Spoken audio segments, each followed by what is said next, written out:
Kimber remained focused on the road behind us throughout our ascent. It was slow going at times and we got stuck every mile or two. I wonder if Kimber could even get the car back down in the morning. There seemed to be no fear in her, no anxiety in her voice, no agitation in her movements. Kimber knew as well as I did that this was the end, and she didn't hesitate to meet it. Finally, I saw what I was looking for. I turned off to a more level road that would move us laterally around the mountain. I took the corner and drove a mile and a half down the road before finally putting the car in park. Kimber turned around in her seat and stared out the back window. "They're not following us," I said. "How do you know?" "Because I've been followed before." Kimber turned back around in her seat and chewed on her thumbnail. "But just because we're not being followed doesn't mean we can go back," I said. "They're not going to let us off this mountain." I choked on a deep breath of thin mountain air, hoping to calm my racing heart. Kimber patted my back. "Breathe, Sam." She leaned forward and popped her glove compartment open, then took out a large folded paper target. "Why do you keep that in your car?" I asked. Kimber shrugged. "Practice." She opened the door and stepped out into the snow. I followed her. "You think they're following us and you want to shoot a gun out here?" I said. "You said we weren't being followed. I trust you." She gave me a small smile as if she hadn't said anything significant. Kimber trusted me. It was a bittersweet victory that wouldn't last long. "Come on," she said. "You need to learn how to shoot. Use the Beretta since you favor it so much." Honestly, I just thought it looked cool.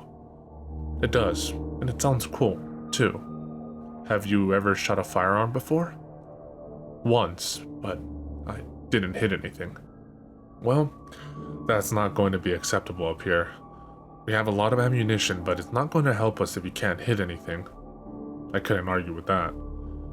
Now, the sheriff is probably going to be wearing a vest, so you can't aim for body mass. You'll need to hit him in the head, same with Jimmy and anyone else that shoots at you. "Okay," I said, as if we weren't discussing murdering cops. Kimber walked 20 yards away and pinned the target to a tree branch. Now, the Beretta is a semi-automatic gun, so you won't need to chamber every cartridge, just point and shoot in succession. Right. You don't need to rack the slide because there's already a bullet in the firing chamber. Your left foot should be in front of your right, about shoulder length apart. Hold the gun with both hands. Good. Now, align the sights and fix on the target. Squeeze the trigger when you're ready. The shot was louder than I expected and echoed through the mountains for almost 3 seconds. Well, if they didn't know we're here already, they do now. "Not bad," Kimber said, as she walked up to the target. "You hit the very outside circle. Let me correct your stance a little." We worked through the afternoon in similar form, taking a lot of time between each shot. I would fire the gun, Kimber would adjust me or give me advice, and then I would try again. With each progressive squeeze of the trigger, I got a little closer to the center of the target. She worked with me until the sun had sunk far into the horizon and the shadows were too long to decipher from each other. I was beginning to shiver in the sunless cold. "I know you're freezing, but this is the perfect amount of light to practice in. You're still leaving at 3 a.m., right? "Yes, but Kimber, I can't have you out there, you know that, right? Why do you think I'm teaching you to shoot? You're gonna let me go alone? Do I have a choice?" "No." Kimber shrugged. "Then I guess I have to." It was too easy. Deceptively easy. We both knew she didn't mean it, but I didn't want to argue. "Okay. Get low like I taught you and try to hit the birch tree again. I'm going to go get the SIG so I can show you how to use a rifle." I added the white bark of the far-off birch through the sights. I was determined to hit the trunk this time. Even though I knew I wouldn't have the luxury of taking time to line up my shots at the mine, I needed to learn how to use them properly if I was going to have any chance at a success. I exhaled slowly and brought my finger down to wrap around the trigger. "Sam, stop!" I turned around to see Kimber standing at the trunk of the car. Her face, which had been flushed from the cold for the last hour, had gone white as the snow she was standing in. "What's wrong?" "It's gone." What's gone?" I asked in confusion. "All of it." "What?" I walked over next to Kimber and stared into the trunk. All that remained was one bulletproof vest and a scribbled piece of yellow legal paper. We know all you have on you is one semi-automatic handgun. We're leaving you this ballistic vest to show you that we play fair. Your daddy wants to see you. Come to us before we come to you. Coordinates below. The good guys. P.S. Your vehicle has been low-jacked, courtesy of the Butler County Sheriff's Department. They just won, Kimber said in a defeated sort of bewilderment, and she was right. We were absolutely fucked. No, I said. Maybe we can still...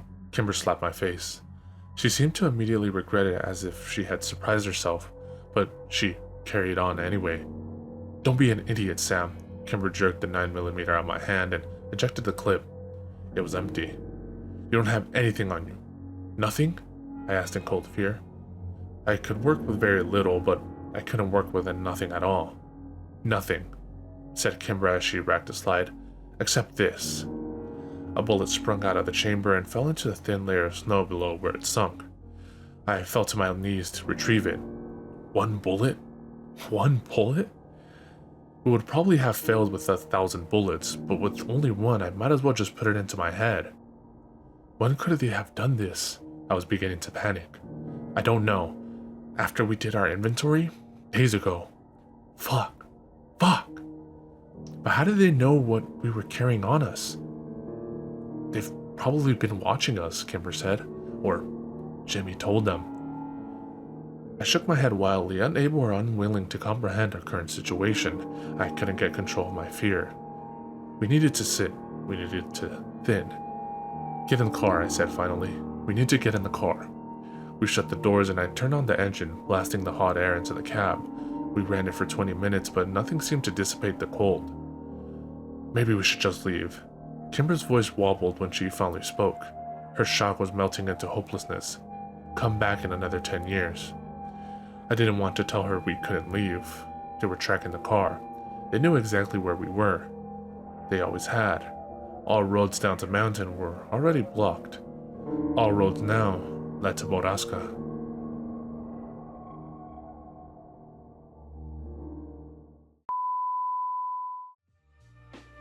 Sinister V's, sinister voices.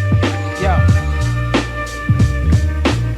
Action-packed Black Mac 10, Jr. and his friend, not a pot to piss and starving brothers on a mission. 2:30, brilliant plan to rob the toll booth. GW Bridge, got the weapon concealed, nothing to lose. They choose to break the rules at all costs. Stick 'em in Jersey, hit the other side to New York. Black and red leather suits and black biker boots. One got the gun, the other one controls the motorbike. Adrenaline pumping, dreams of cash. Anybody try to stop them getting lead in their face, believe that. Black pack.